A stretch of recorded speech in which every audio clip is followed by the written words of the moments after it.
The Horrible Gamers podcast may contain content not suitable for all ages. Listener discretion is advised.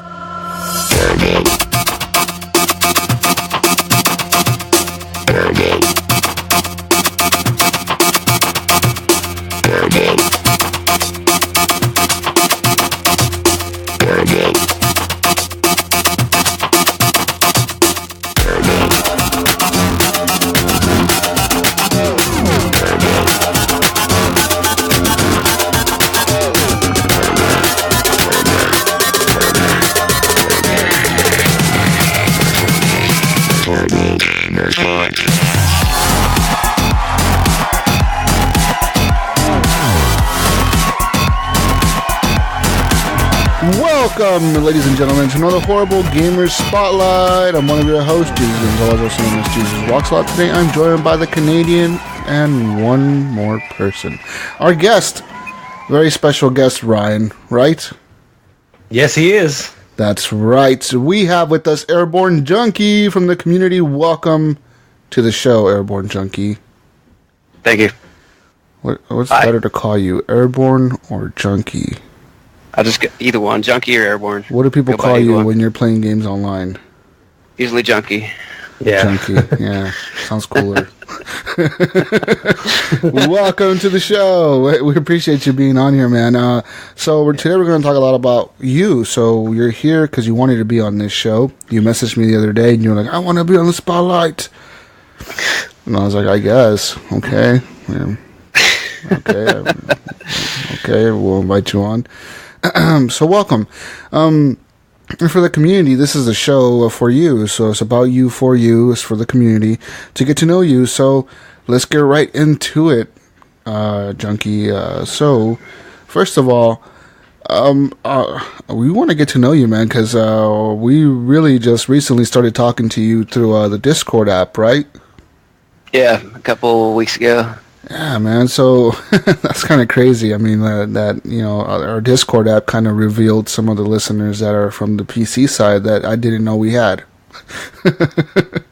I didn't. It's been interesting. Yeah, I didn't think we just had like straight PC players listening to us, but I guess we do. So here we are with this, and so Junkie, I want you to tell me real quick. Let's go back in time.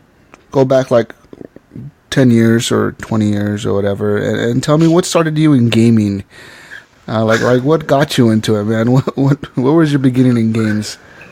It's a lot farther than 20 years, but oh man, okay. Let's see. The Atari and Commodore 64.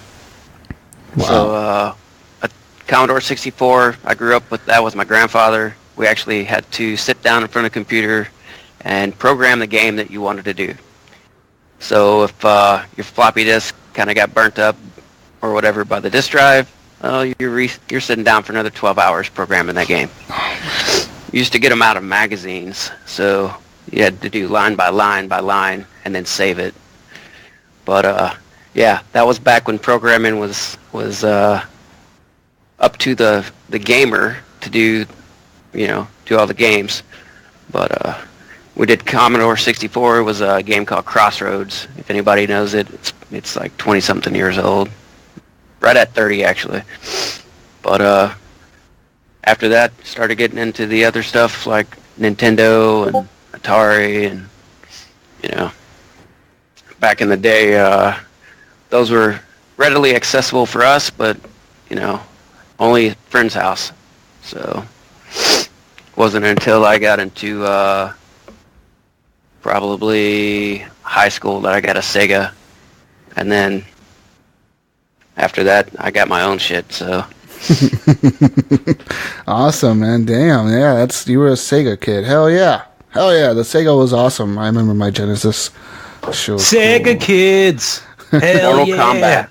Mortal Kombat was my first Sega game. Really? That's fucking awesome, dude. Yeah. Yeah. Oh, that's crazy. Fuck, that's such a long time ago, man. Fuck, you're old. Joe Montana's football. Oh, well, damn. Yeah. Okay, well, that's a good start there. I mean, wow, such a long time ago. It must be a big difference thinking about back then, right? You had to write your own games till today where, like, games look almost like real life. some points. Yeah, it's a lot different, a lot better now. You know, not 4-bit gaming like they were. Yeah, that's crazy. So, real quick, let's talk about you. So, you obviously have a gamer tag that says Airborne in it. Are you in the military, or were you in the military before? Yeah, still actually currently serving. Oh, nice. Thank you for your service. Now.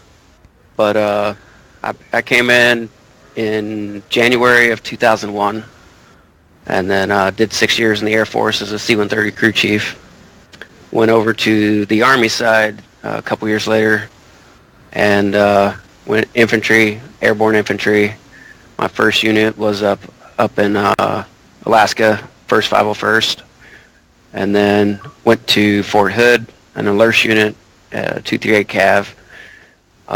That's long-range surveillance, doing fun stuff. But other than that, did 3.5 years there, and then went to the Army Reserves, and now I'm a Black Hawk mechanic. Damn, you've done it all. Yeah. That's pretty awesome, man. No joke. I mean, I want to thank you for your service. That's pretty cool, you know, that you did that, you know, because a lot of people don't do it. Yeah. I think the coolest part about that whole situation was, or the whole career is, I got stationed at Fort Hood, which is right down the street from where I used to be stationed at Dyess Air Force Base. So when we go jump, I obviously, for the first time, got to jump out of one of the tail numbers that I actually worked on. Oh, damn. So that was that cool. was pretty epic. And then we did, you know, Black Hawk jumps, and then now work on Black Hawk. So it's kind of a circle of life in the Army. That's pretty neat, man. That's awesome. So yeah, that's fucking cool as shit. But all right, let's talk about games again. So, how often would you say you play video games? Actually, probably almost every day, especially after work, because I got to cool down, you know, relax. Probably 2 hours, 3 hours a day. Damn. And that's after driving, so. Yeah. Oh man. Yeah, you guys see me on Discord or whatever. That's usually after my time of driving. So you're a truck driver, right, for a living? yes. Awesome. Yeah, you were telling me about how you got into a crash here in Portland not too long ago. Yeah. Yeah, I hate driving in that city, man. I really do. It's the worst. It really is. It's just fucking horrible. The streets are all narrow. There's too many cars. They're all one way. It's all fucked. It's the worst city to drive in. Yeah, my question is, how do you miss a big truck, you know? They just don't care. They just don't. Everybody cuts you off in that fucking city. You have to like drive like an asshole to get anywhere in that fucking city. You have to just cut people off. That's what you got to do. I'm driving down the road, and this is what I see. Yeah. Yeah. Like, stay off your phones, guys. Give trucks, and a lot of people don't even give trucks the room that they need. We can't just get over, you know. Yeah. If you gotta have a blinker on, a lot of people won't do it. They'll like stay right up on your ass. We can't see that. Like, Yeah. So if we don't get over, it's because you guys, you know, aren't given the room, or they'll cut you off in front instead of giving you time. Like, I have 80,000 pounds in my box. There's no way I'm stopping if you slam on your brakes. Yeah, that's the worst. Yeah, I always see that happening when I'm driving up on the highway. I always see people getting right in front of a truck, or they even have signs posted that say, like, give the truck space, you know, it's illegal to just get in front of them. And people just get in front of them. They don't give a fuck. They're just hauling ass. No one cares, man. I had a motorcycle come across me one day, and I couldn't even see his back tire. Oh, man. Wow. Yeah. He was pretty close. That's and I'm there nuts. locking up my brakes. Yeah, that's not a good thing to do. Oh, wow. Okay. So, do you consider yourself to be a horrible gamer? Man. Yeah, some days. Yeah, like, something like I never actually finish games, so yeah, that's pretty horrible. That's just like me. I never finish games. It's just like Jesus. I start a new game every week. So Pretty much. Like, I have 300-something games on the Xbox. I get to touch my Xbox when I come home once a month. And I have like 30 games on the PC, so... Most of them, like, double. I got one on the PC, I got the same one on the Xbox. Yeah. You play one once in a while, and then switch over to the other one, then switch to a new game, because that one's boring. I know how it goes, man. Trust me. I know how it goes. Same here, man. At least you guys have the Switch to mess with, so... Yeah, you need to get one of those for your travels. So yeah. do you do long hauls, or are you like doing short? So you're doing long. Long. Yeah, I was in New York, actually passed right by Staten Island 2 days ago, and then I got home. So crazy. So you don't have a little TV and bring your Xbox with you, have it up there in the cab? Nah, not yet, man. That stuff costs money to put all that stuff in your truck. Yeah. And it's not like a regular TV. I can't just go to Best Buy and buy the TV that Best Buy has, you know. So you have to have certain voltages and, you know, inverters and shit. It's expensive to be to put all that stuff in your truck. Get a 4K one, a 4K TV. Nice 4K TV, 65 inches, takes your whole roof up. Just take out, lay down in your bunk. Yeah, just take out the passenger seat on your truck. You don't need that shit. Just take that out, put the TV up against the door. There'll be enough room in there. Trust me. That's funny, dude. Like fridges cost $750 for our truck. Damn. Damn. So imagine what a TV. A fucking fridge, $750. Oh, shit. You can get a power inverter though, can't you? Yeah, they're like just to run a regular voltage. Yeah, we can put 1,000-watt volt one in. Yeah, and they run about $150 maybe. Yeah, it's not bad. That's the cheapest thing I've found, but yeah. There you go. Game-wise, though, I used to have the Sentry box, you know, where you put the Xbox inside, and it's cased in like a 17-inch monitor. Oh, you had that? I did have that. I had that for, I bought one overseas while I was deployed for the 360, actually. Yeah. And then, you know, you could swap it over to the Xbox One. Mm-hmm. So I bought my Xbox One while I was deployed. But actually, awesome. That's the second one I've bought deployed.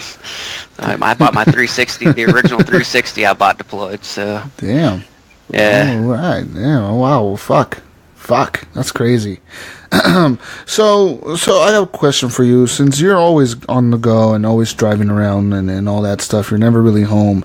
How do you prefer to play video games? Do you prefer to play video games with people online or in person, like someone next to you on the couch? Or neither? Like, what do you prefer?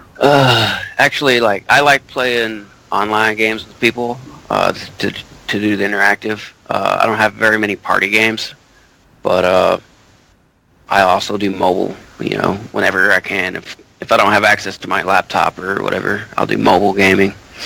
But yeah, I like multiple people playing and talking, interacting with people, because sitting by yourself playing games is just kind of depressing, actually. So, you know, unless you're trying to chill out, you don't want to deal with anybody, you just put your headphones on, put some music on, and do your thing. But yeah. I was telling you guys last time, man, like, I have to be around people. I have to see what they're doing or invited to their parties or something, because I fucking don't like gaming alone, I think. No, man, no. Like, in some games, like we were talking about earlier, Sea of Thieves, you have to have a team. You have to have a team to be able to do things, you know. There's a game I play called Stationeers. You can do it by yourself, but you're not going to get anywhere. It's going to take you several hours more than what if you have a whole bunch of people in your area trying to do the same thing. Yeah. So, community is a bigger thing. Yeah, gaming. But there is people out there that do prefer to game by themselves, and I don't, you know, it's more power to you, man, if you could do it. Like, I know there's people that only play Skyrim, like, every day, all day, or Fallout, or Dark Souls, or games like that, you know, where you just play by yourself. and that's what they like to do. So, hey, man, if you could do it, cool. But there's a point where I reach, like, in each game that I play, like, especially single-player games. So recently, I got the PS4 or whatever, and I've been playing, like, Uncharted and Horizon and those types of games. And they're all single-player experiences. And every time I'm playing them, like, I reach an hour limit, a couple hours in, or maybe sometimes an hour in, where I'm like, okay, I don't want to do this no more. I don't want to play this anymore. Fuck this game. Even with the VR headset on, like I was playing that Drive Club game, VR Drive Club, and that game is really good. It's honestly the best PSVR game, I think. It's the best racing game in the VR world, I think. It's so fucking cool. You're in the car, you look around, you're racing, you're hauling ass. That's so fucking cool, but you reach a certain point in the VR too where you start feeling alone. You're like, oh fuck. I'm just in my room by myself right now, sitting like wearing this big ass headset in this room, and like, you're not gaming with people, you're not really interacting with them, and it's kind of weird. Right. In my opinion, it is. I mean, I know for some people it isn't, and they prefer it that way, but for me, it kind of is weird. So I have that kind of problem. At least you have VR games that you have that are multiplayer, though. So, like, I don't know if you do the Star Trek one. The Star Trek has multiple people in there. You blowing shit up, doing missions and stuff, Yeah, the Star Trek Bridge Crew, that one looks pretty cool, but at the same time, like, I don't think there's that many people playing it anymore. I mean, because I looked at the reviews, and it only has, like, so many reviews, like 20 reviews or something. I'm like, how the fuck does this game only have 20 reviews? Like, out of how many people bought the VR? I think it was more popular on PC.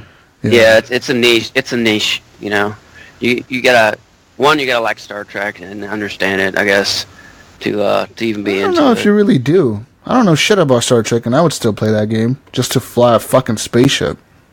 I don't know shit about Star Trek. I don't know nothing about it. Like, I haven't even watched one episode of that shit. All I know is their fucking people look weird, and they wear stupid ass suits. They look pretty lame. I was gonna say something else, but I didn't. And so like, I don't know. It's not my thing, right? Like, Star Trek is cool.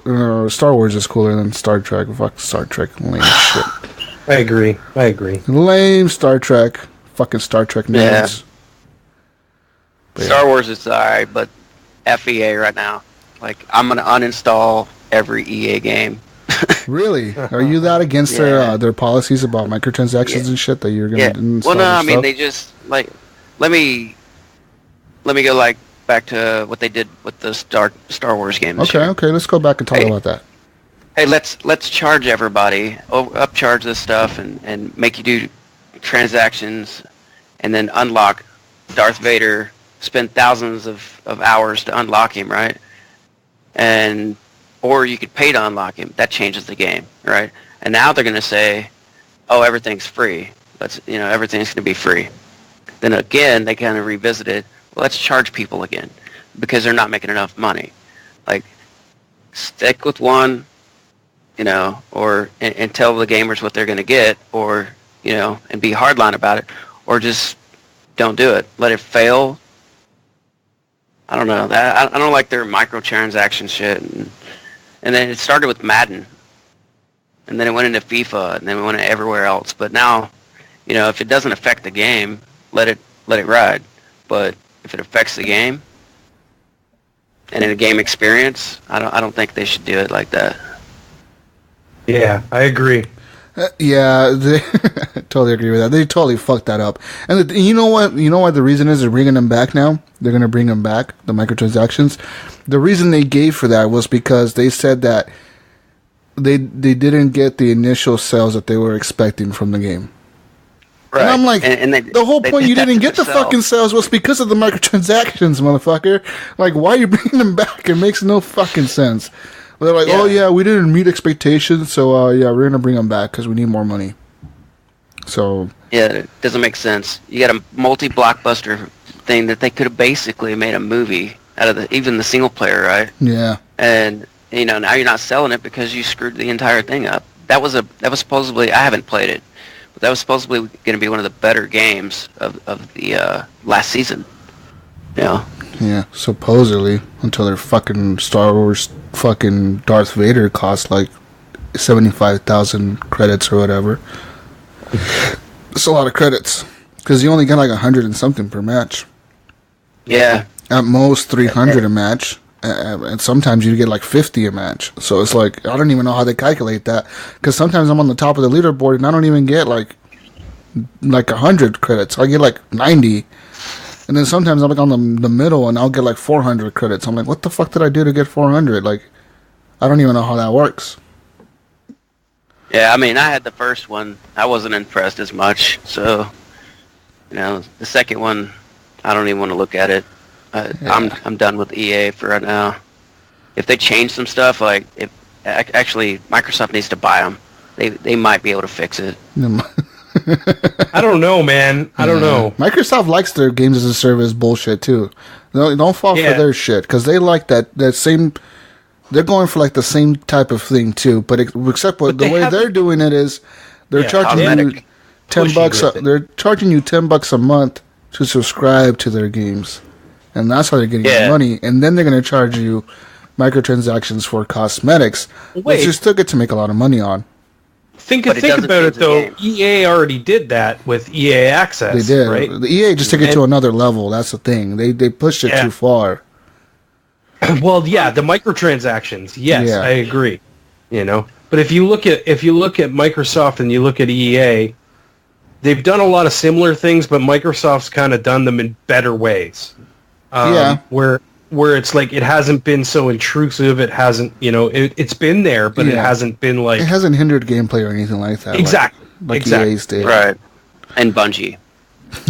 Or Activision. Activision's pretty bad. Yeah. I mean, the Call of Duty game is doing pretty good. And I want to say the new Call of Duty isn't bad. Isn't a bad game at all. And like most of the loot boxes you get there, I think they're all cosmetics. I don't think there's anything in there that'll give you better perks. That's the shitty part about EA's loot box system is to get like the better cards or the better perks or whatever that you could equip on your soldiers in Star Wars. You have to unlock those crates, and to get some of those better crates for the legendary cards, like the purple ones, you need crafting equipment. So how do you get that? You have to unlock more crates. You don't earn them. You don't earn crafting equipment. You only buy them in crates.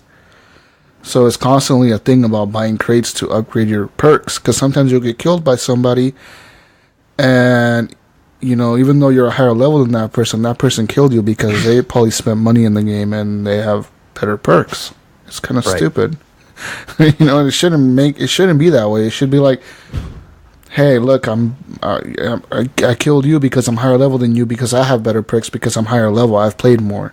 It's not, oh, you killed me because you're lower level and you paid more money than me to the game. And that's how they do it. It's so much bullshit. It's so dumb. So dumb. But anyways. Let's move on, guys, to the next question. Do you feel that gaming has affected your life in a way that is more positive or negative? That's a good question, because sometimes it could be both. Like positively, it gets me out of my normal routine at work, or when I come home from the military. It gives me something else to focus on, which is a positive thing, right? But I'm like borderline addiction, so sometimes it could be affecting family, and my wife's like, hey, you got to go do this, and I'm like, I don't want to do that. I want to play games. And then I got to realize, oh yeah, I got things to do. So I mean, it's positive mostly, but it can have a negative effect where family members like, all I see is play video games, and oh yeah, I'm kind of relaxing. This is my 2 days home. Let me kind of chill. But it has its good and bad. Yeah. I mean, like we all do. We all have family, right? Mm-hmm. If you're not playing with your kids and going to do things you need to do, you might have a problem. Like, I always mess with my kids and play with my kids, go do things with them. But kids are kids. They're going to want you full time when you're home. So you got to make sure at least here, I got to make sure when my kids aren't here with me, I got to push that Xbox aside or relaxation aside and just take care of them. Yeah. So. Okay. So in general, I want you to tell me how does video games, I mean, you said sometimes they help you, right, and all that. So how do they make you feel? How do they tend to make you feel? I mean, when you're playing a game, do you ever feel maybe, you know, sad or whatever, you know, like, you know what I mean? Oh, yeah. You know like, what I mean? There's games out there that can make you feel different emotions, and like I haven't played. I've seen watched people play it, but I haven't seen Hellbringer. I think it messes with you a little bit. I like playing scary games. It kind of makes you feel scared a little bit, you know. But the best ones for me are like kind of relaxation games, like. Say, what's the one that's SimCity Builder, but it's not SimCity, it's City Skylines. There you go. That's kind of like a chill game, like a no brain, like I don't have to think a lot. I just kind of relaxing. Those relax me. But then, you know, I go play something like Battlefield 1 or, you know, Battlefield 4, Call of Duty. All those kind of hide my my awareness a little bit, and I kind of get anger rage. So any of those kind of games I gotta watch when I play, you know, especially if the kids are around, because I'll be pissed off. So that it does change your moods. Like it does. But like I try to tend to go with the less stressful games when I'm at home. But on the road I don't care. I'm playing whatever. There you go. Yeah, I could agree. Some of those games do piss me off. Like right now, this fucking game on my phone pissed me off. But it's cool. It's fine. So let's go on here to the next questions. We have quite a few left here. What have you learned from gaming? Is there something you've learned from gaming while playing games? Any type of game that maybe you learned how to manage a city, how to be a mayor, how to shoot a gun, how to whatever. Game taught you anything? How to drive a car? Funny enough, I drove a little bit in the Army with vehicles and stuff, right? I decided on Steam I was going to download the American Truck Simulator. That's you laugh, man, but that's how I ended up learning how you change directions with trailers and stuff. I never had to do that a bunch. So with the different feels, changing directions, you know, how you use your mirrors and stuff like that, the simple things I ended up learning how to do on there. And then went to class and they're like, why are you getting so much better at this? Well, it's because I'm doing it outside of here. They're like, what are you talking about? So I took that, and then other people started doing the same thing. And our entire class started learning that.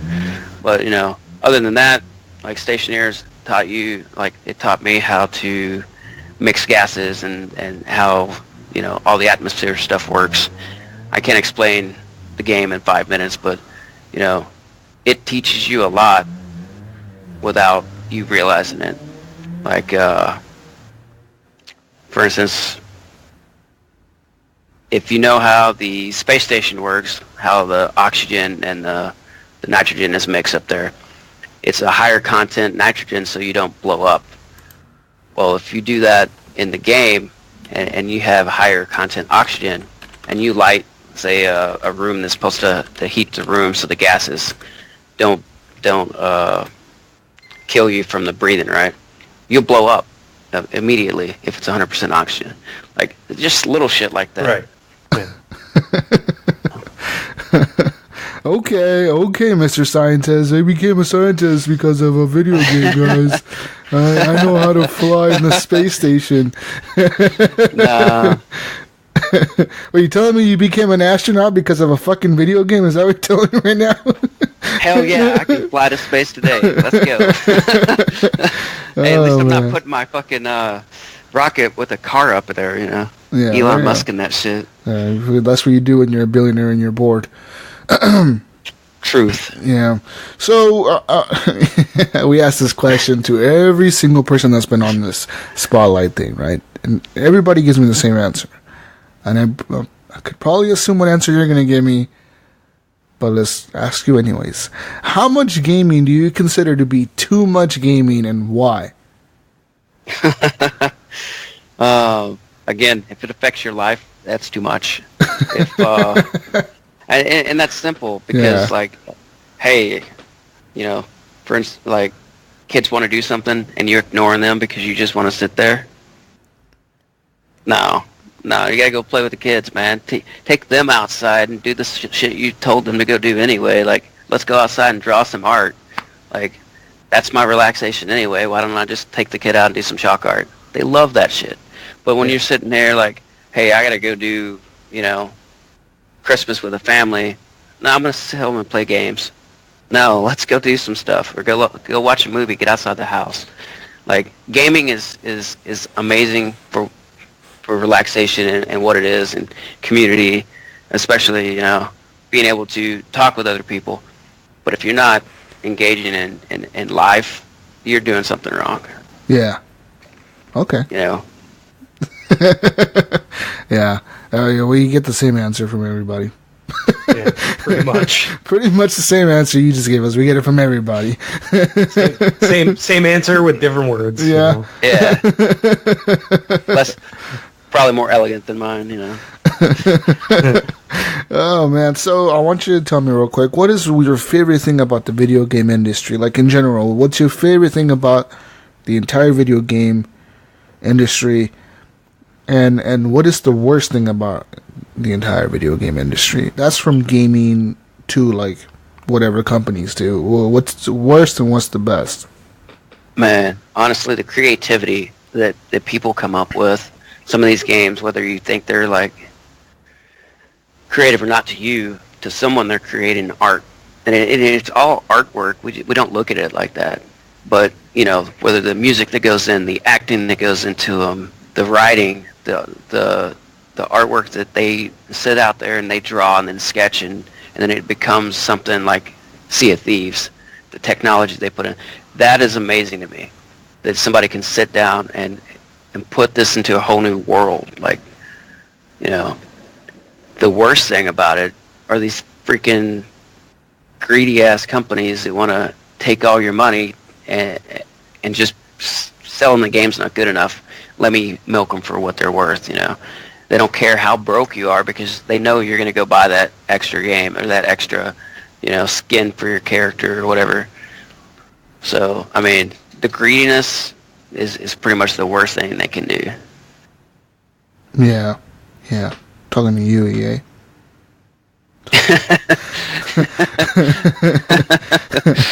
Yeah.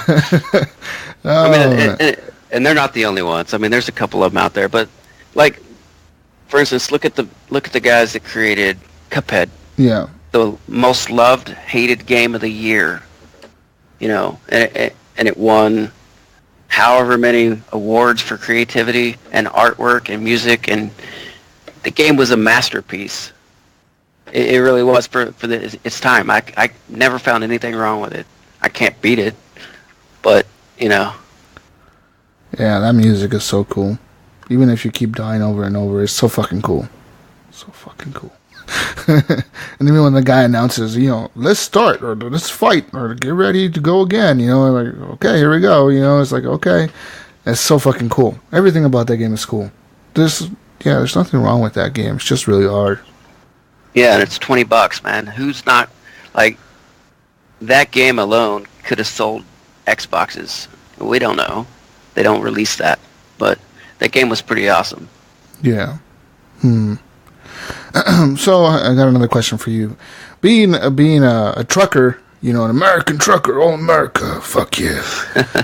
So what do you? I mean, I don't know if in your industry you see a lot of gamers, you know, that work around you or work with you, you know, or even in the military. I don't know how many gamers are around those industries, but I mean, what do you picture when someone says the word gamer? Like, I'm a gamer. What do you picture in your head? used to picture in my head people that sit around a computer like and play WoW all the time, and they got their drinks sitting next to them and Their Mountain Dew because they don't want to get up because they're just overweight. Some dude died playing it. Like, that's the people I used to picture. But me as a gamer, I know that's not what we do, man. We're here to have fun. We're a community. If most gamers don't want to just sit by themselves, they want to interact with other people, whether they can get it at school or work or home. They're gonna come home and they're gonna interact with people.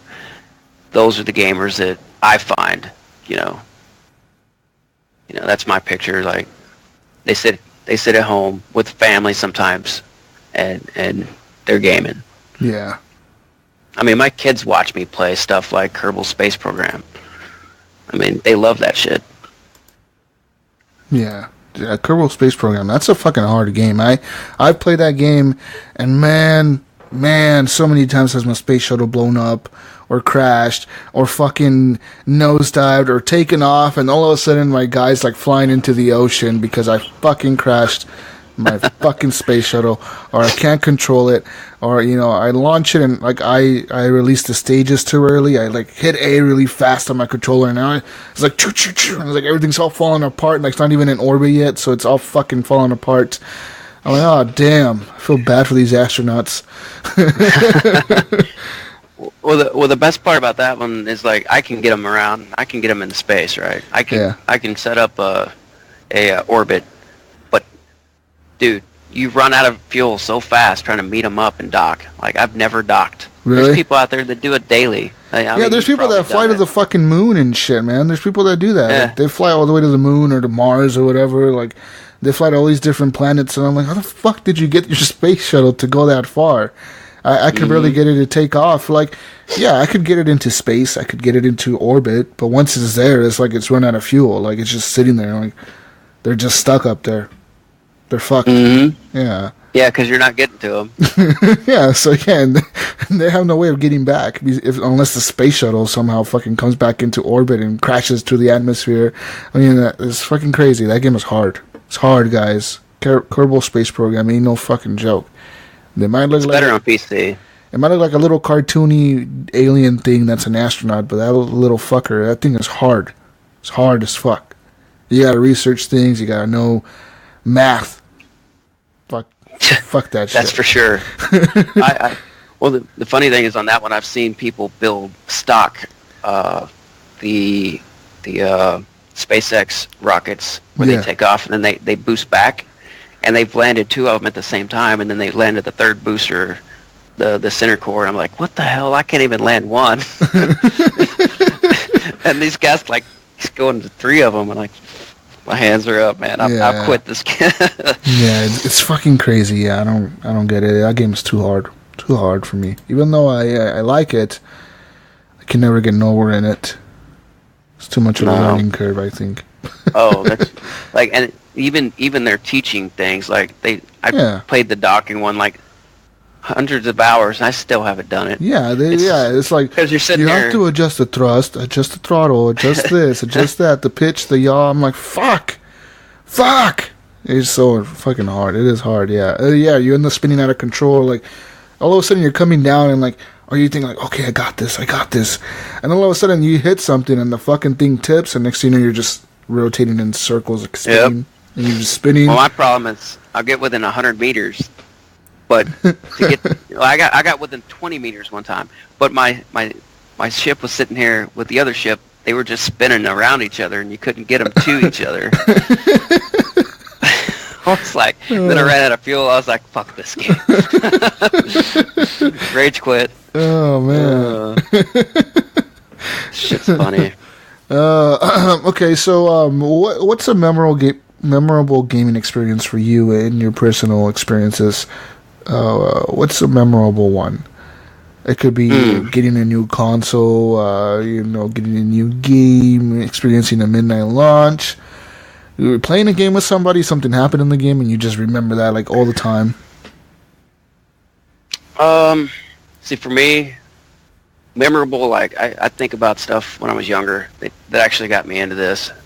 I remember playing with my grandparents on the old Ataris, man. Sitting there playing Pong or whatever that Star game was, or E.T., like the worst game in the world, E.T. I still remember that shit, or Pac-Man, flipping the boards when we were young. That shit was hard, but we was able to do it, That for me was it probably stood out more than anything because family was involved, I was brought up to be a gamer. It wasn't looked down upon. My family was cool with that.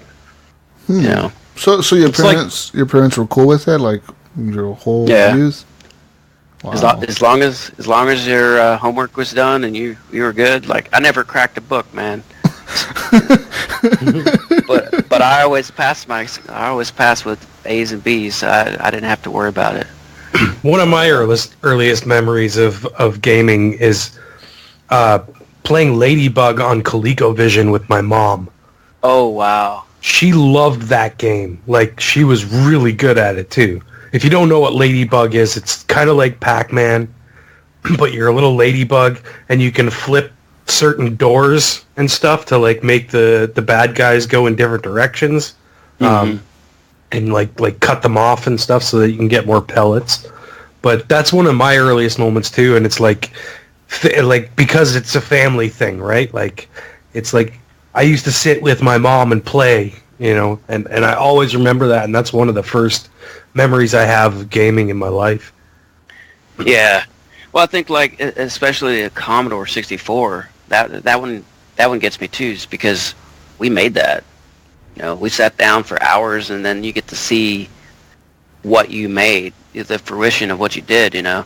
You didn't just, let me jam out a few keys. No, dude, you were there for 18 to 20 hours on a minimum for like just programming these codes in the game.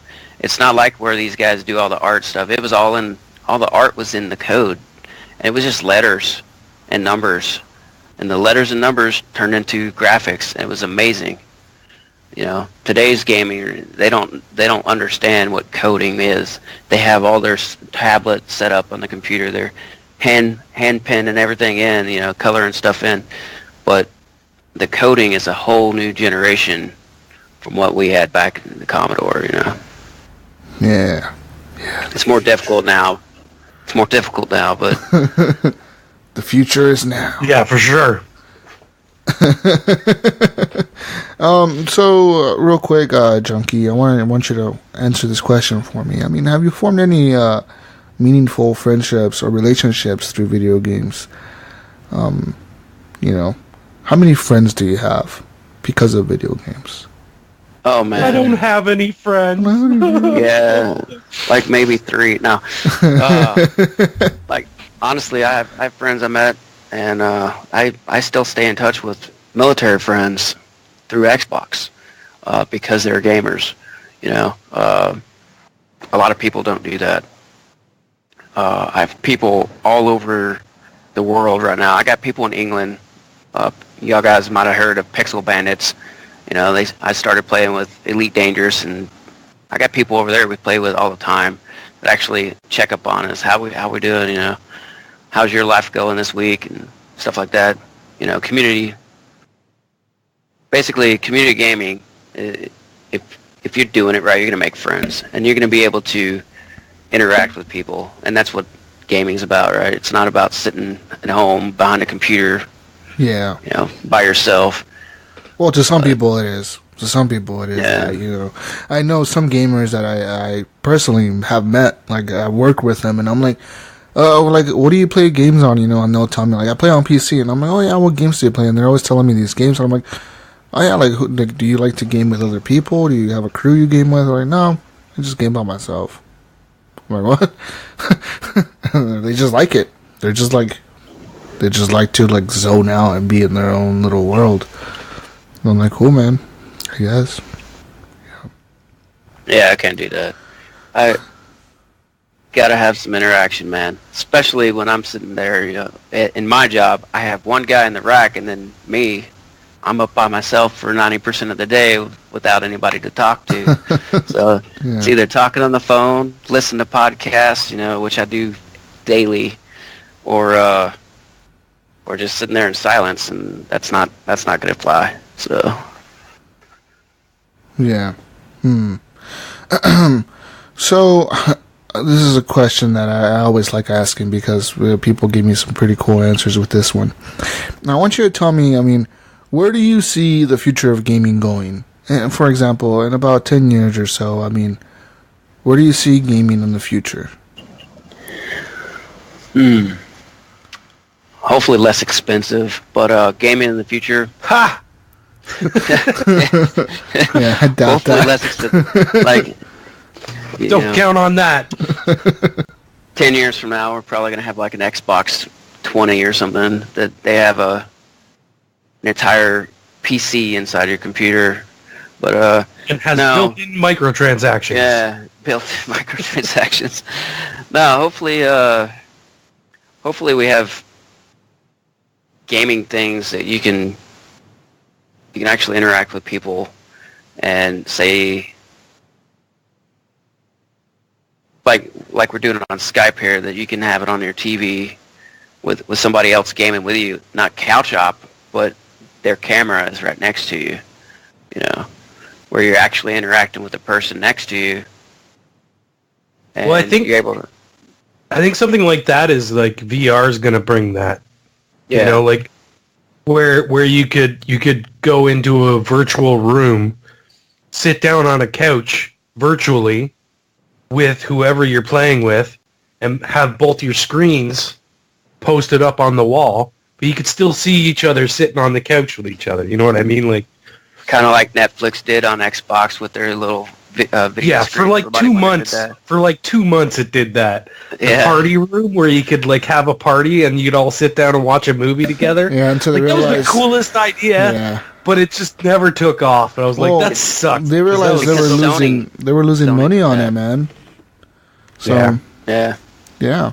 Yeah, I mean, like, honestly, if you take gaming the way it is now, in 10 years, we'll probably have something where you could do the VR thing where, this guy here, and you're meeting them in real life, and it almost looks like real life. I mean, look at some of the games you have today. Yeah. One of the best games I've seen is on PlayStation. The Last of Us. Like, look at the facial features of those guys. Or, the new Battlefield 1, the facial features are there. Expressions in, say, what was that murder mystery one that was in Las Vegas? Or, no, Los Angeles?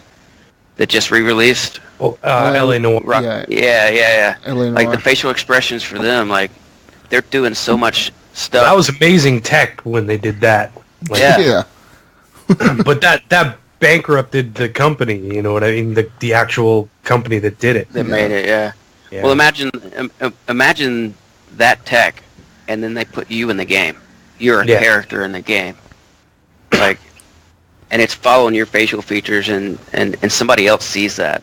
They're not. It's not your face, but the features of your face. So, and I thought that was going to come with Kinect. That's what I was just thinking right now. That could have came with Connect, probably. Like.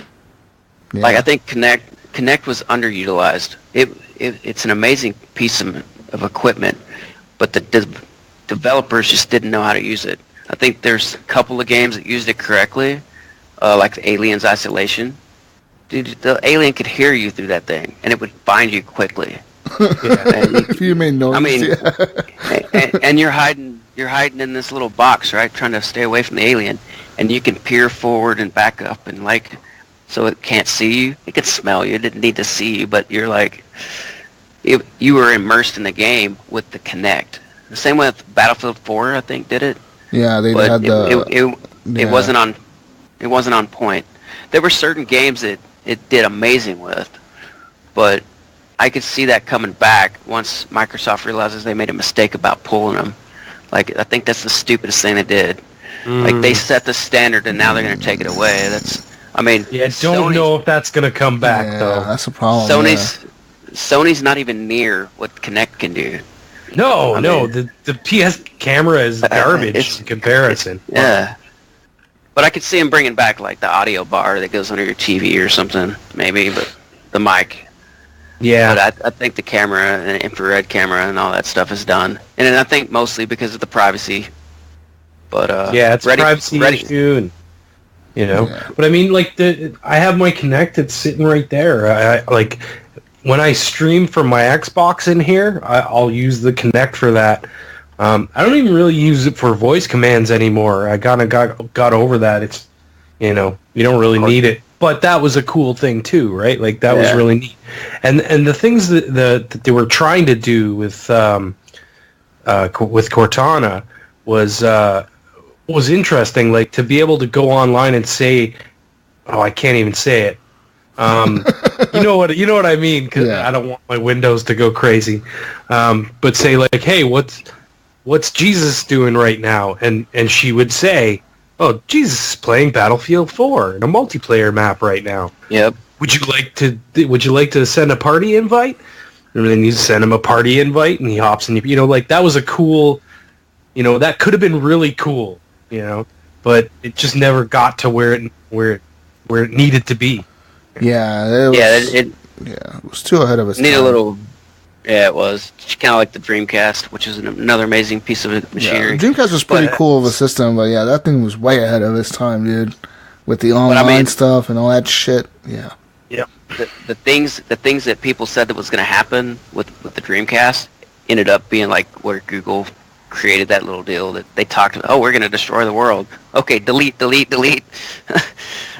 don't use it, but maybe biggest problem with Dreamcast was piracy. And it was so easy to pirate, to get anything, and all you had to do was load up a game, and then after the screen came out, you had to pop the disc out, pop the other disc in, and close the tray, and boom, it would load up a burnt game, that you downloaded off the internet. It was really, there was a few really simple tricks to the Dreamcast. Am I thinking Dreamcast, or was that Saturn, actually? No, I think it was the Dreamcast that was like that.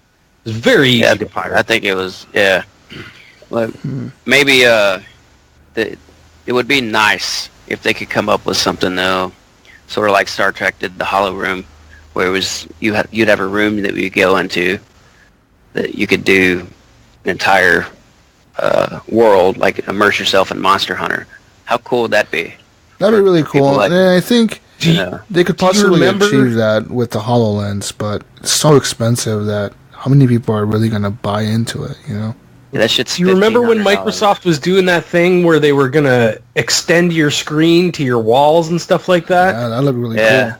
That looked really cool, and that was kind of that direction, right? It was like immersing you in it, right? So your walls... But I think that was just way too expensive. Like it would have been... You would have had to have so much equipment, in your room. Cameras and projectors everywhere. Projectors everywhere. Like craziness. Buy this $1,000 projector peripheral so we can extend your the camera. Xbox One. I mean, like... How cool would it be if we got to the point where it was photorealistic and you could walk in, just like, say, like Star Trek did their little deal. If that was the reality in 10 years, it would not surprise me. Yeah, with the way tech moves so fast, but the only problem that hinders everything is the cost. Things are advanced right now. I mean, if you look at some of the shit they showed at CES, like that fucking suit that you could wear in VR and like feel the heat and feel the cold and feel the pain, and you can feel somebody grabs your arm, you can feel it grabbing like your arm. That fucking suit, dude, that thing probably costs like $5,000 easily. Who's gonna buy that? You know what I mean? Like the military. Yeah, the military will buy. No one else will. Here's you getting shot. Boom, boom, boom. Like, and they got simulators in the military that is beyond crazy. But for one of the simulators I used to do is that Warrior. What was it? Back in a few, Xbox 360 or Xbox original. They had what was that one game? Was it that army game? Yeah, it was an army game. Was it America's Army or something like that? No. It was some shit. It was an old one. I mean, somebody in the community probably knows, but it was you would put in a code for first person. It was actually what they used for the army trainer. And instead of 3 people, it was individual person movements. It was a little different, but back before the Land Warrior system was invented. But I don't remember what it was. Full Spectrum Warrior, that's what it was. Full Spectrum Warrior. I mean, and I think you can still get that, but a little interesting. Yeah, the future, man. Yeah, see what the military can afford, the average person can't. I mean, the average person can't afford to pay $10,000 for a fucking simulation system in their fucking house. You need the space. You need the fucking just the space alone. You know, that's a big hindrance. I remember some people didn't use. I think I got the space. Oh yeah, you got the space over there. But there's people that like couldn't use the Vive VR system because they didn't have enough space in their house. Because you need like 10 feet of room or whatever to set those sensors up or whatever. So, yeah. But yeah, I mean, definitely need space for that. So, real quick question for you. I mean, what platform do you prefer to play on? Like, I mean, I know you have a PC. I know you have an Xbox. So, what do you prefer to play on, and why? Honestly, depends on the game, but I do prefer the Xbox due to the fact that my Elite controller is easier to play with that. It's a little funky on the PC. A lot of the commands don't work. Shooter games, my laptop won't run them, so I'll definitely play it on here. PUBG, it's real glitchy. Unless you got an amazing laptop. Oh no! According to fucking everybody in the community, any fucking thing can run PUBG. Oh no! I can run it. Perfect. No, it'll run, but not well. Like 10 frames a second's not running. It's just like the Xbox. Yeah, pretty much, right? Like playing PUBG on a shitty computer is probably like playing the Xbox version. Yeah, I have a NVIDIA M940, and it does well with some stuff, but the Sims. It's not too bad. I have a 950 in mine, an M950 in my laptop. Yeah, but running that City Skylines, dude, it just drains my stuff. It can't do it. Yeah. Like I beat it on the Xbox, but there's nowhere I can't even get enough layout on the PC before it crashes. So. Yeah, but yeah, I prefer Steam games on the PC for some things, but if it's on Xbox, I'm gonna play on Xbox. Yeah. So the Xbox, the best box, the Xbox. I just made a new slogan for the Xbox company. There you go, motherfuckers. You can get it for free. Use it. Use it, Phil Spencer. Use it. So, another question for you is, how did you start listening to the HGP show? I mean, how did you come across us? I mean, I honestly didn't know that you were a listener of the show until we made our Discord and you joined our Discord and you were like, hey, guys. I was like, who the fuck is this? You're like, hey, guys, what's up? And I'm like, what the fuck? What the hell is going on right now? Yeah, so like I said, I've been listening to podcasts for a while, so I search in video games, whatever. There's quite a few I listen to, but the ones that are always on are you guys. Like, you're very adamant about putting out a new episode every week, and now the spotlights. So I found you on the podcast app on iTunes.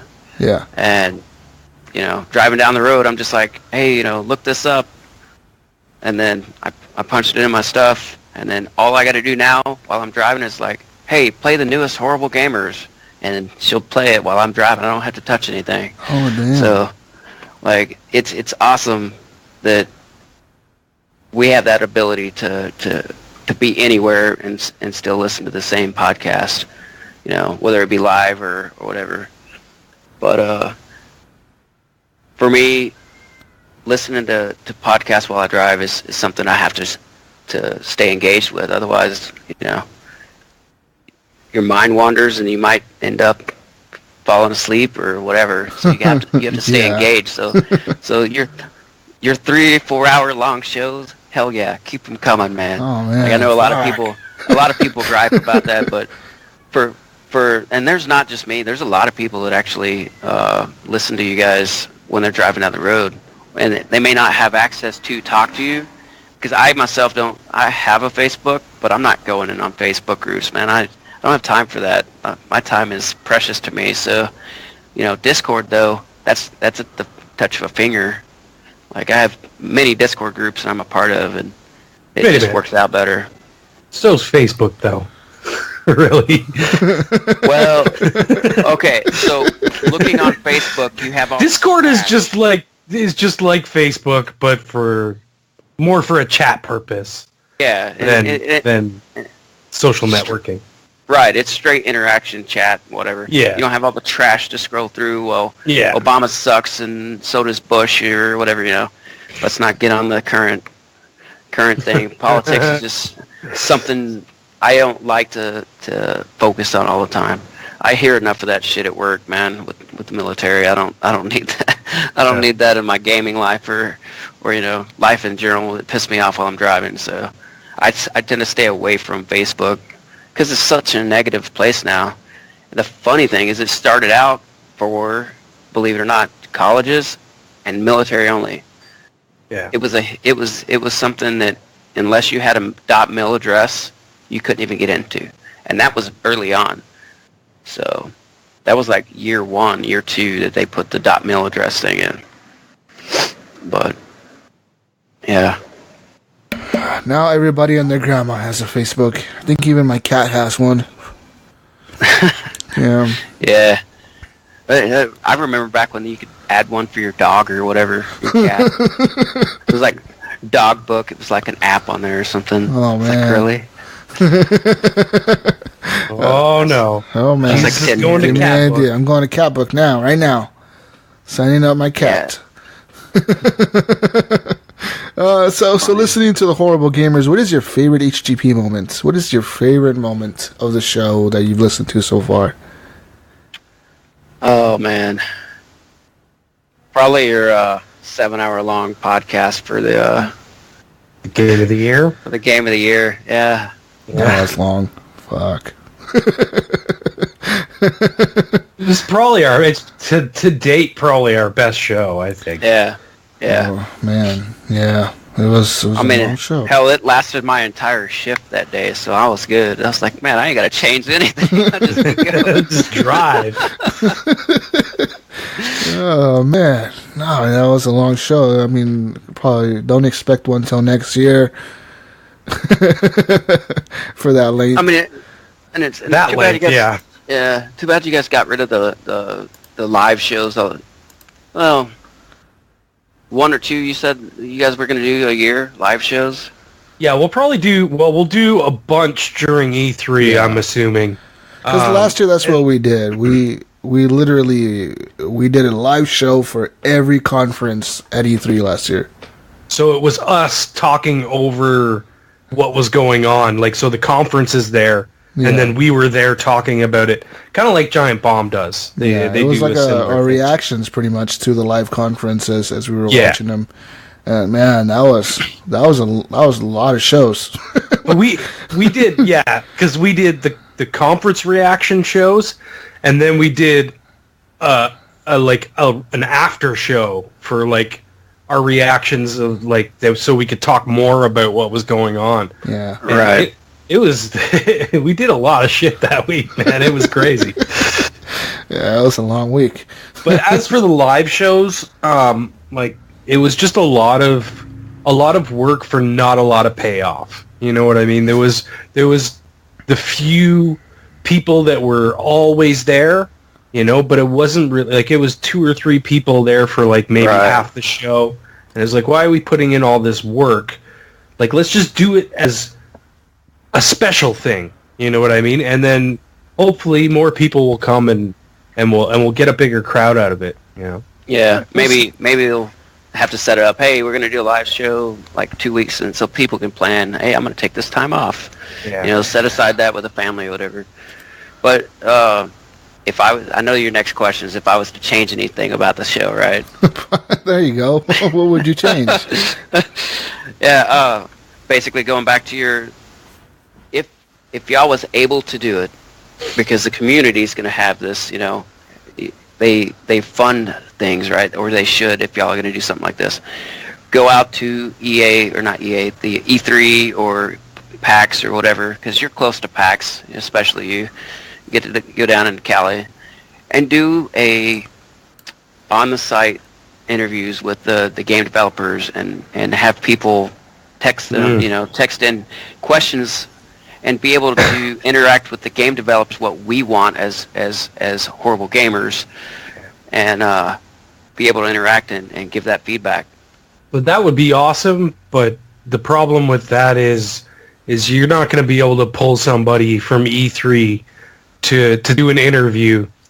We wouldn't be able to pull people because they have schedules to do interviews because nobody knows who we are. Yeah, you know what I mean? Like, they have big schedules with like all the giant freaking news outlets like IGN, the New York Times, and shit like that. So they're always doing interviews with them. Yeah, so it'd be like we would be lucky if we ran into like Phil Spencer on the floor and we're like, hey, hi, and shake his hand, and then he'd be gone. You know what I mean? Like, even like if you ran into like someone from IGN or someone from Giant Bomb or someone from, Kotaku or whatever, you wouldn't talk to them for more than 2 or 3 minutes because they're so busy. They're gone. You know what I mean? Yeah, it's like they'll be try and be polite and like maybe shake your hand or whatever. But I know a lot of people will even say to you like, don't be offended if I just ignore you at E3 because I'm so busy. I'm not thinking. You know what I mean? I'm thinking about what I need to do and not about meeting people and stuff like that. Yeah, they're thinking about their next move, not what they're going to talk about. Yeah, you got to remember they're getting paid to be there, right? So it's like their time is money, right? And if they don't get what they need done, they get screwed. So I would love to do that. It would be awesome to do something like that, but we'll see. I mean, one day it could happen. Yeah, there you go. One day. Woo! Yeah. Giant Bomb was a little tiny thing at one point, and look at them now, right? That's, 10, 15 years later? Yeah. It's been a while for them. I mean, honestly, man, people like you and the community, it's what keeps us going, and that's the truth. And that's, just being honest with you and with the community right now, like, if it wasn't for you guys, I probably wouldn't do this show. You know what I mean? Like, I probably wouldn't. Like, I love the feedback from the community. I love getting to meet people like yourself and like all the other people I met on the spotlights. And it's so cool to hear your guys' stories, where you guys come from, what you guys do, because there's so many people out there that don't want to do this spotlight because they're nervous or they're scared or whatever, but it ain't that hard. Right? Yeah, no, it's not that hard. I was nervous as hell, man. But you know what? Here, I'm going to take that leap. I'm still nervous when I jump out of an airplane, but I still do it. So there you go. That's my, like, if you want to do it and you want to do something in life, don't ever let your fears hold you back. Because always wanted to jump out of an airplane. It's amazing, man. If you cannot push yourself through your limits, through your walls, you'll always have the wall. Yeah. Break your walls, break your barriers. Because, I mean, even as a gamer, how many times do you sit down, God damn, I cannot beat this game. But then you come back and you reset yourself, and then you played 10 minutes and you beat that section you couldn't do. There's limits for everything, but you always have to push past your limits. Like, or athletes, they don't start out as amazing athletes. Yeah, they have to practice daily and stuff like that. So if you are nervous about something, it's natural. But go through it. That's right. Come on, a spotlight. Come on. The military and nervousness can cause people to die. So yeah, you gotta go through and do what you need to do. That's right, man. Yeah, fuck. You couldn't get any wiser words than that, people, because that's the truth. But by the way, I jumped out of an airplane in VR. Oh. Not the same. Oh, Yo, I did that. There's a thing on the PSVR. What the fuck's it called? Like Air Force some shit. Airborne paratrooper fucking... I don't know what it's called. I know it has airborne in it or something like that. Basically, all you do is jump out of planes. That's like the whole game. It's like a jumping out of planes simulator thing, where all you do is jump out of planes and follow some guy through the air, and he tells you where to land, and you gotta land right, and then you get a score, and then you go to the next plane and jump from the next plane, and then you do it at night, and then you do it in the daytime, then you do it at night and in the daytime. You just keep doing it. I was like, this is kind of boring after a while. I'm pretty sure it's much cooler in real life, huh? Yeah, it can get really dangerous though. Yeah. I mean, when you're your size, hitting the ground at 30 miles an hour, you're gonna hurt. Yeah. When my size, I'm still hitting it at 20 to 30 miles an hour, but I can flare my shit a lot easier than some people can, and I'm a little dude. I roll. So that's awesome. 140 pounds. I'm gonna float a lot more than you're gonna float. Yeah. That's fucking cool, man. Well, anyways, I want to thank you for coming on, man. I really appreciate you coming on the Spotlight today. And for all the listeners, if you want to do the Spotlight with us, you always can. I mean, just reach out to us on Facebook, on PlayStation, Discord, on Xbox. There's lots of ways to reach us, actually. You can email us even at feedback@horriblegamers.com. Leave us any feedback there you have for the show, any suggestions you have for it. And, make sure to support us over at patreon.com/horriblegamers. Give us some money. Support us so we don't have to go to work anymore. And we just do shows all day. I wish. All day. Teespring. Yeah, and then teespring.com. We still got that going, Ryan? Is the Teespring still going? I think that's over now. Oh, it's over. We'll have a new But Teespring. stay tuned, because there'll be a new Teespring probably sometime this summer with a new design. Ooh. So I'll just tease that now. There you go. New design. Nice. But yeah, people, go support us. It is really helpful for the support, that we get from people. And real quick, I want to thank our supporters. Currently, we have Alan Maybe, Joshua Wolf, Bill Gardner, Jonathan Hall, and our newest Patreon, Evan Tanaka. Oh, I haven't got in there. Evan's in here. Evan's giving us money now. Yeah, woo! Yay. Evan's giving us $10,000 a month. Sweet. So we can quit our jobs then. Go support us, people. We appreciate it. It's so awesome to get people to support us. And because the show takes a lot to do, and it really is a help for us to have better equipment, and better audio recording software, and all that shit. There's a lot of things that go into this. It's not just us talking on Skype and somehow recording it. I mean, it's not. Somehow. Hopefully. It's a lot more than that. But also, review us on iTunes over at, on iTunes, on Google Play. On iTunes, make sure to review us so we can get noticed more. I mean, 5-star reviews are really helpful, but if you want to leave a 3-star, 2-star, 1-star, whatever, go ahead. Let us know what we need to improve, and we'll improve it. And help us out, people. Help us out. Share the word. The gospel of HGP. Spread it around. Yeah. And I want to thank you, Jesus, for putting on that art channel. But I hope there's more than just me putting stuff up there. Yeah. So we got an art channel over on Discord now, right? Where you got stuff on there, right? Art stuff. Yeah. Yeah, I got a few. Oh, you do? I didn't even know about this. Half finished arts. Yeah. Who's really good at art? Jonathan Hall. That's why he's a graphic designer. He's really good at art. He does all our stuff. Yeah. He has a lot of art at his house. When I went to his house, I was like, fuck, dude, he got, his whole room is covered in art that he did. The entire room. It's fucking crazy. I'm like, this is wild. But it's pretty cool. Okay, but I'm done, Ryan. What do we do now? We get out of here, Jesus. Oh, we get out of here? Yeah. Oh, man. Let's go play some Sea of Thieves. There we go. Hey, a community game night, right? Everybody's saying, Jesus is going to bail on us. I'll be there. I'll be online playing some games tonight. We'll see. Overwatch and Siege. Specifically Siege and Overwatch. But yeah, find me on Xbox Live, gamertag Jesus Walks a Lot, and that's where you can find me. You can find me on PlayStation Network, GSUS Walks a Lot. And yeah, find me on the Switch too. If you want my Switch code, message me so I can send it to you. It's so hard to add people on Switch. It really is. Yeah. Every time it's annoying. When someone posts a code in the group, I'm like, fuck, I gotta get my Switch out. Fuck. They need to make a QR code for that shit. They do, or some fucking gamer tag. They need to just give yourself a name.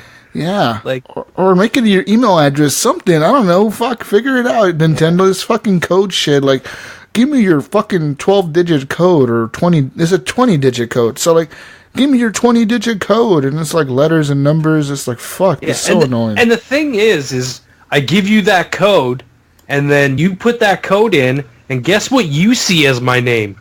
Gib8777. Like, it's... I don't understand why people can't just search by name, you know? Yeah. But I think it has to do with the fact that that way more people can have the same name, and it doesn't matter. Yeah, because you got to think about where it's originating. Japan. Well, it's also going to go into China, which you have fucking billions of people there, and they're all going to have Switches. And then now you have Gib877777, 20 of those guys the same shit. And I don't know who the hell would want Gib8777 besides the Canadian. Who the fuck would really want that name? I don't know, man. That dude that's got the Gib8777777777 that gets all my friend requests. No, that guy, he's like sitting here like, what the fuck are these people adding me for? He's getting messages. Hey, I love the show. What fucking show? What is going on right now? Fuck you. He's probably messaging him back like, fuck you guys. Oh man, I'm done, Ryan. I'm done. Where can we find you, Junkie? Where can we find you? You can find me on Xbox One at Airborne Junkie. I think it's the same on Steam, just without the space. Airborne Junkie. There you go. And like you have a few numbers in there, right? Like. Yeah, it's A1rBorn3 space Junk13. Yeah, it's kind of confusing. Right? You're like the Switch code right now. This is what it sounds like. Now we need exactly. Hey, you know what? Look me up through Jesus' Xbox. You can find me on that. There you go. You can find them on there. Good. Yeah. Oh, shit. Yeah. But, Canadian, where can we find you real quick?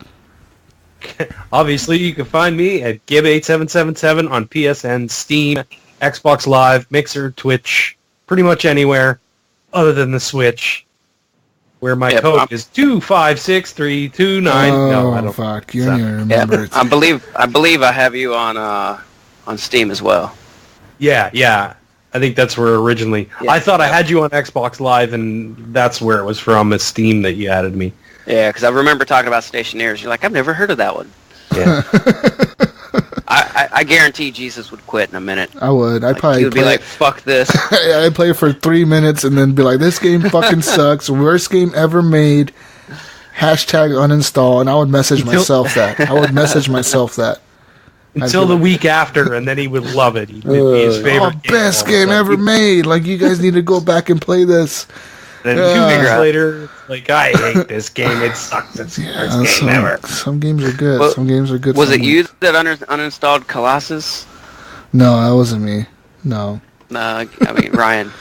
Colossus? What is Shadow it? of the Colossus? Yeah, that was the newest, what is it called? Wolfenstein, right? Oh, no, that was Gunny. Gunny. Yeah. Gunny. He's like, fuck this. No, me and Jesus both dropped it down to easy and played it. We finished it. Gunny refused to drop it down and just... He refused to, he said he doesn't want to play in baby mode. He's a man. He's a man. America. Now you're a man. I miss Gunny. Fuck, Gunny, you need to be back this week. I miss you. Fuck. Okay, guys, we're done. Peace out, Brussels sprouts. We'll see you on the next edition of the Horrible Gamers podcast. Bye, people. Controllers and go to bed now. What if they're driving? They can't go to bed.